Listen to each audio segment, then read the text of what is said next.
Hello parents, आपके बच्चे को जब हिचकी आती है तो आप बहुत वरीड होते होगे।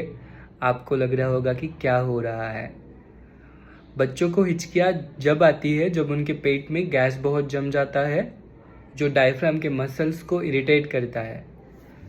बच्चों को जब भी हिचकी आई है उनको पानी मत दीजिए, ना ही उनको दूध पिलाना है। आपको उनको अच्छे से बर्प करना है। Thank you.